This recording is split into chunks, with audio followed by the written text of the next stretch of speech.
Herb mayonnaise मेरी भी special है, आप भी इसको लाजमी बनाएं, आपको भी मजेदार लगेगी। हर्ब मायोनीज बनाने के लिए लेना है दूध 100 ml, काजू भीगे हुए 50 ग्राम, पनीर 100 ग्राम, पुदीना 1 बंच 1 गट्ठी, सब्ज मिर्च 1 अदद, लहसुन 1 जो, धनिया के पत्ते 1 टेबल स्पून, सफेद मिर्च powder half tea spoon, sugar powder half table spoon, नमक टू टेस्ट। बनाना स्टार्ट करते हैं। ऐड करते हैं काजू, नमक हस्बे जायका, सफेद मिर्च powder half tea spoon, sugar powder 1 table spoon, थोड़ा सा मिल्क ऐड करेंगे। काजुओं को पीसते हुए 2 मिनट हो चुके हैं। ब्लेंडर का स्विच करते हैं ऑफ।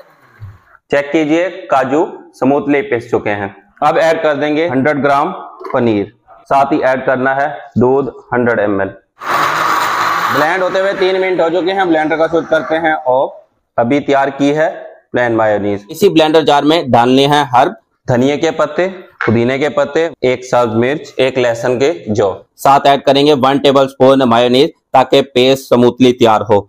ये तरीका सबसे बेस्ट है। अगर सारे इंग्रेडिएंट एक साथ डालकर ब्लेंड करते हैं तो मायोनीज में हर्ब अलग से नजर आएंगे। ये जो तरीका हमने आपको बताया है, पहले प्लेन मायोनीज बनाएं, उसको निकाल लें, ब्लेंडर जार में हर्ब डाल के हर्ब्स को पीसें।